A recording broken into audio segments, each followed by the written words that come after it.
For 7 years, I paid for my sister's medical degree. When she graduated, she took me to court over our grandfather's inheritance. Your only job is to sacrifice. That's your place in this family, she said. During the inheritance hearing, I handed the judge an envelope. The judge simply looked at my sister and burst out laughing. My name's Roger Cole. I'm 33, the oldest kid, and the one who fixes messes nobody wants to admit exist. I work as a private investigator, skip traces, background checks, insurance fraud, the occasional spouse who isn't working late. I notice small things. I listen for the pauses people hope I miss. In my family, that made me the mop. If something broke, I glued it. If someone cried, I paid. 7 years of that. 7 years paying my sister's tuition, rent, exam fees, scrubs, textbooks with stickers still on the plastic. 7 years telling myself, when Nora becomes a doctor, it will all have been worth it. I learned to live lean. Instant noodles, cheap boots, a car that sounded like a drumline. I did side cases for cash. My mother called me resourceful when she needed something and obsessive when I needed a boundary. Dad called it being a man, which in our house always meant being a wallet. The night everything shifted started in my mother's kitchen, fake marble counters, refrigerator humming like a nervous throat. I'd come by with a bag of groceries because she'd texted, we could use help with dinner. I was chopping onions when my sister swept in, fresh white coat folded over her arm like it was a cape. Take tomorrow off, Mom said, not looking at me. Nora needs you to drive her downtown. White coat ceremony. I already planned to go, I said. I cleared my afternoon. Nora opened the mail on the counter like she owned the surface of the earth. You'll be on time, right? Don't pull your PI thing where you go ghost. I've never missed. She didn't look up. You miss a lot, Roger. You just hide it by paying. It stung, but I kept chopping. Onion tears are useful like that. Then my mother added, almost gently, like sliding a knife under a knot. Your only job is to sacrifice. That's your place in this family. I set the knife down. My job. You know what I mean, she said, eyes soft, voice hard. You're good at support, not at being center stage. Let Nora shine. Nora finally looked at me, a small, clinical smile. It's not that complicated. You were made for the background. Something tilted inside me. My hands were steady, but the floor felt slightly wrong, like a photo hung crooked. I wanted to say 100 things. I said nothing. I wiped the board, bagged the onion halves, and told myself, smile tomorrow, clap for her, swallow it. She has earned this. Later that same week, Grandpa died, and the group chat lit up like a siren. Nora, we'll do the inheritance hearing after my residency match. Timing matters. Mom, Roger can file the papers. Me. Okay. That was the first mistake, saying okay. The second was believing I still understood the rules. Grandpa Henry wasn't rich. He had a paid-off house, a little lake cabin, a modest investment account, and a 1958 Omega watch he'd win whenever he told a long story. He also had a soft spot for me, and a harsh one for lies. He once told me, nobody can fake the sound of an honest no. I didn't get it then. I do now. When I turned 26, I started paying Nora's tuition because our parents couldn't at this time. Dad's back had given out, but his golf swing hadn't. Mom had stretched thin her savings, though the living room got a new couch set and a chandelier that made the dining table look short. Nora got into a good medical school. Everyone cried. I looked at numbers. It started with a semester, then a year, then 7. The loans were in your name for now, because the rates are better and we'll refinance when Nora's licensed. I paid what financial aid didn't cover. I caught overdraft charges, cell phone bills, and an apartment deposit that bounced because the landlord is shady. I told myself I was investing in a person, not a fund. The family chat read like a corporate memo written by people who never admit fault. Mom, Nora is our priority. Dad, we're all making sacrifices. Me, I've got this semester covered. Nora, thanks. Sometimes thanks came with a heart emoji. Sometimes it came with a list. Books, lab fees, exam prep course. The good course. Mine expires on Tuesday. Work scaled. I took surveillance gigs that froze my fingers, sat through 8-hour stakeouts with stale coffee. I learned which pawn shops would give me decent cash when a client paid late. A crooked landlord tried to pay me in free rent for a month to scare an ex-tenant. I declined. My rent was cheap enough and my spine was not for sale. At family dinners, I ate quietly and listened to plans I was not included in. Mom talked about Nora's future practice, and Dad made jokes about me catching cheaters. Nora tapped her phone and said things like, "I don't have time to sleep, much less budget." I would nod, then slide my debit card across the table when the check came. Then came residency match day. Balloons, confetti, photos with captions like, "Proud of our future doctor." I was behind the camera. In the middle of it, Mom took my elbow and whispered, "By the way, about Grandpa's will, be reasonable." Reasonable how? "You know Nora made real sacrifices," she said. "She deserves the house. She'll need the equity to start her life." "The will isn't read yet," I said. "Please don't be difficult." The will was read on a rainy Tuesday in a conference room that smelled faintly like toner. Grandpa left the lake cabin to Nora and me jointly for peace. He left the house to me, the watch to me. The investments divided 60/40ths in my favor in recognition of services rendered. There was a letter with my name on it and a line that made my throat burn. To the one who paid the bills he didn't know. Mom's smile stayed glued on, but her eyes changed. Dad asked the lawyer how flexible the language was. Nora made a joke about buying a decent coffee machine for the cabin, then looked at the numbers and went silent. The next day, there was a new group chat without me. I saw the screenshots later. Mom, "Roger will give up the house." Nora, "He loves control. He'll make it about the watch." Dad, "We'll handle it. Our boy is sentimental." What I did get was a call. Nora, "No hello. Hey, you should sign a quitclaim on the house. It's cleaner. I'll pay you out when I'm settled." "How much?" "We'll figure it out. Do the right thing. You don't even want a house." "I do," I said. "You live like a ghost in a one-bedroom with a safe under the bed." "I want the house," I repeated. Her voice went flat. "Don't be selfish. You know Grandpa wanted what was best for me. He wrote it down," I said. Silence. Then, "You're obsessed with rules because you don't understand love." That one cut. But I still didn't say no. I said, "Let's talk after your graduation." 2 weeks later, I got served. Nora had filed a petition to contest the will and a separate claim for restitution of family support funds allegedly owed to her because I had unduly influenced Grandpa during a period of cognitive decline. The language sounded like a TV show. The attached evidence looked familiar. Photos of me leaving Grandpa's house with a folder. Screenshots of me texting Grandpa, "Can I swing by later with forms?" Copies of checks I'd written with tuition in the memo line, recaptioned as proof of control. I called Nora. She picked up on the second ring. "Court," I said. "You'll be fine," she said. "You always land on your feet." "You're suing me." She sighed. "Don't be dramatic. It's just the cleanest way. The judge will understand. You can afford a lawyer. This isn't personal. It's entirely personal." She raised her voice for the first time. "You don't get to make this harder. Your only job is to sacrifice. That's your place in this family." Click. I stared at my phone, then at the envelope on my desk, the one with 7 years of receipts, bank transfers, loan statements, and one thing she hadn't thought I'd ever keep. I slid the envelope into my safe. I sat down, and for the first time in a long time, I let myself be angry all the way through. The inheritance hearing was set for a Thursday morning. I wore the only suit I own, the one I reserve for funerals and the rare client who pays in person. In the hallway outside the courtroom, Mom smoothed Nora's hair like she was still 8.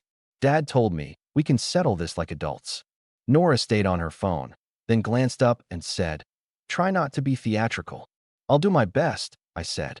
Inside, it was wood benches, a sleepy clock, a judge with half-moon glasses, and the demeanor of a man who has seen every family rip itself apart over a house with peeling paint. Nora's attorney sounded expensive. Mine was a friend, Eva, who knew me back when I was just the kid who could find anyone's locker combination. Nora went first. Her voice was calm, clinical. She framed it as protection. My brother isolated our grandfather in the final year and inserted himself into financial decisions. He conditioned support to gain leverage. She used phrases like undue influence and fiduciary breach, and I watched the judge's eyebrows not move at all. Her attorney held up printouts. Photos of me at Grandpa's, text logs that made me look like I controlled his schedule. None of it was fake. It just wasn't the whole. Then it was my turn. Eva asked me where my money went for 7 years. I said to Nora. Eva asked me why. I said, because she wanted to be a doctor and I believed in her. Nora snorted softly. Mom glared at me like I'd insulted God. Eva nodded to me, and I reached into my briefcase and pulled out an envelope. Thick, ugly, rubber-banded like a brick. I walked it to the clerk. Financial records, I said. Every transfer with memos, every rent payment, every exam fee. The judge accepted the exhibit. And one more thing, I said. I pulled a second envelope, smaller, cream paper yellowed at the edge. I'd found it in Grandpa's desk the week after he died, tucked under his chessboard. It was addressed to Nora. I had never opened it. I had considered burning it. I handed it to the bailiff. Your Honor, I said, this is a letter Grandpa left for my sister. I didn't read it. She should. Nora looked confused for the first time all morning. She took the letter with careful fingers, broke the seal, scanned the page, and froze. Color rose to her cheeks. Eva continued like we'd planned it. We also submit Exhibit C, she said, sliding a stack of screenshots. These are messages from Ms. Cole to her friends and our mother, in which she wrote that keeping tuition in Roger's name would be safer for me because I can always guilt him if something happens. There's more. She also wrote, after the will was read, that she intended to scare him with a lawsuit so he'll give up the house. Nora's attorney objected on foundation. Eva laid the foundation. The judge flipped through, then turned to Nora. Counsel, do you contest authentication? He whispered with Nora. We reserve, Your Honor. Noted, the judge said dry. I wasn't finished. Your Honor, I said, may I read the last line of my grandfather's letter to me? Briefly, it says, Roger, if anyone ever tells you your job is to sacrifice, tell them no. Nora rolled her eyes. He wrote things like that all the time. He liked his little aphorisms. The judge looked at her. Miss Cole, would you like to summarize the letter you just opened? She folded it once, twice. It's private. Understood, he said. But you filed. This is discovery by any other name. She swallowed. He wrote that the house should be Roger's because Roger doesn't ask for things, and I have been given enough. The room went so quiet I could hear the fluorescent light buzz. Mom whispered, that's not what he meant. The judge turned to me. Mr. Cole, I pulled out my phone. One more piece of context. A video. It was a 30-second clip from my grandfather's kitchen. He's at the table, the watch on his wrist.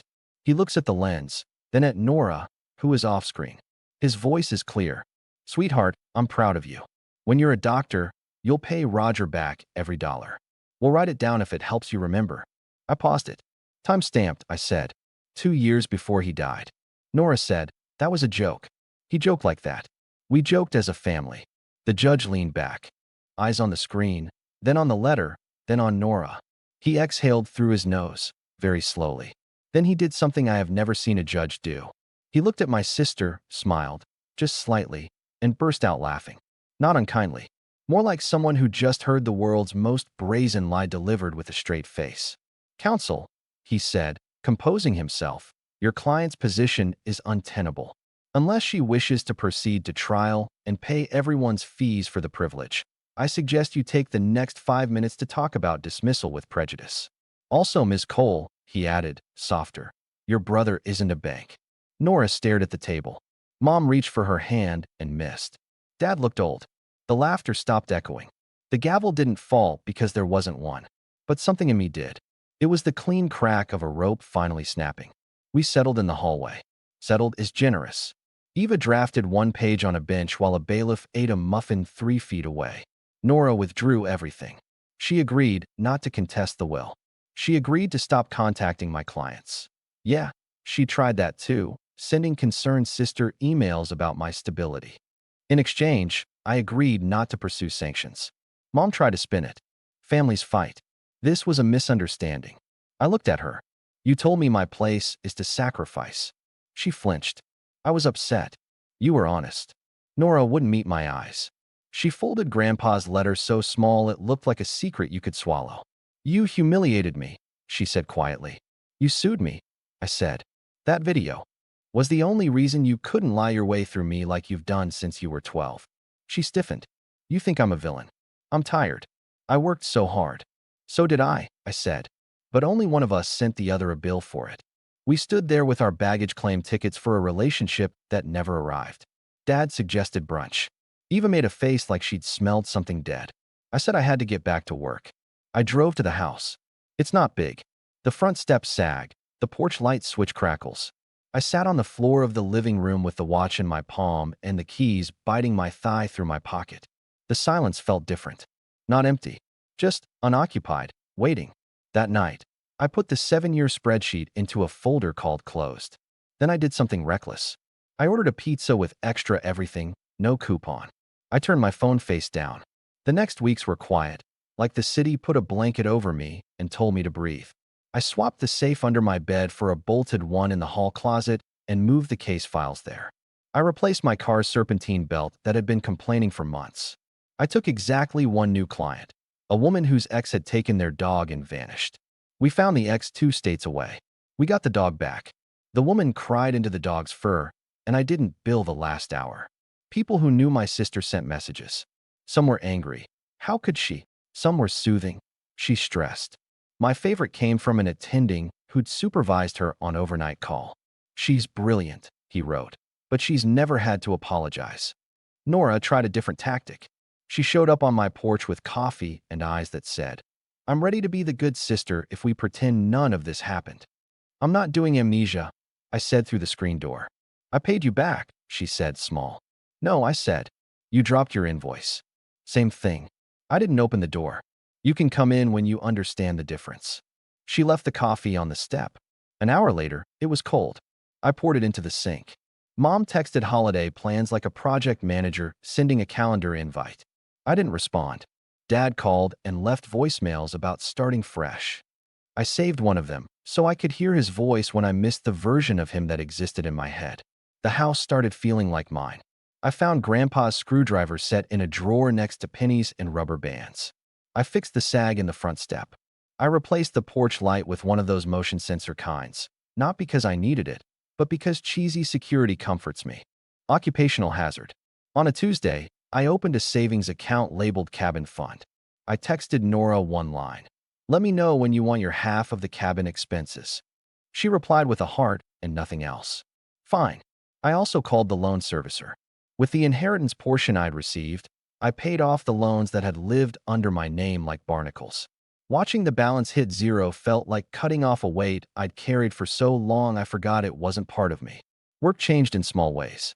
I stopped saying yes to cases that paid cash but felt like poison, the ones where a landlord wanted all the dirt you can find. I took more custody runs and a few elder abuse cases. Turns out I'm good at listening to people who were trained to think they don't deserve to be believed. A month after the hearing, I got an email from Nora. "Residency is brutal. I'm on nights. Can we talk when it calms down?" I typed, "No," then I erased it and wrote, "I'm not available to be your reset button. We can talk after you send me a plan to repay what you promised Grandpa." I attached a spreadsheet. Columns. Amounts. Dates. Interest at 0% because I wanted to be able to sleep at night. She didn't reply. 2 weeks later, a transfer appeared, $500. Memo, first. Then $300 the next paycheck. Then nothing for a while. Then $1,000 after an extra shift. No apology. No explanation. Just money with lowercase memos like, "Sorry late," and "Got hit with car repair." It wasn't enough to fix everything. It was enough to prove one thing. She knew. Mom sent a group text on my birthday with balloons. I didn't answer. Instead, I drove to the lake cabin alone. I read Grandpa's letter again. I wound the watch and let it tick in the quiet until the room felt full of it. I said out loud, to no one, "No." It felt like a clean word. Not cruel. Not petty. Just honest. And here is the part one didn't expect. Life after no is louder. Food tastes better. A stupid joke from a mechanic in a grease-stained cap can make you grin all the way to the parking lot. Friends, the ones you kept making excuses to not see, become anchors, not distractions. I stopped being the man who lives on hold. I started answering my own calls. I thought closure would be a big speech. Instead, it was an ordinary afternoon with a small sound, the mail slot clacking. An envelope slid onto my rug. No return address. Inside was a cashier's check for $8,000 and a note in Nora's handwriting. For the spring. I'll keep going. Nothing else. No hearts. No love. Not an apology. A ledger entry that admitted what she'd denied. I stood there for a long time. Then I put the check in the cabin fund and made myself a grilled cheese that would make a nutritionist cry. I ate it on the porch while the new motion light clicked on and off every time a moth tried to own the night. People still tell me I'm so strong. They mean, you kept paying even when it hurt. But strength isn't carrying a house full of other people's furniture on your back until your knees lock. Strength is putting the furniture down and locking your door. Strength is saying no and not explaining it until your throat bleeds. My mother still sends group texts. Sometimes I read them. Sometimes I don't. My father called last week to tell me the lawn at their place needs work. I told him, there's a number you can call for that. He laughed like he thought I was joking. I wasn't. We ended the call politely, like neighbors. I see Nora sometimes, on post-shift mornings when she stumbles out of the hospital with eyes like paper. Once, she saw me across the street. She lifted a hand. I lifted mine. Not a truce. Not a war. Something else. A boundary that holds. If you were hoping for revenge, I don't have it. The judge's laugh was enough. The rest of it, the quiet house, the watch ticking, the dog case that ends with a wagging tail, the spreadsheet named closed, does the work better than any speech ever could. Here's the moral, plain, I'm not a wallet. I'm not a background character. I am not a job description written in someone else's handwriting.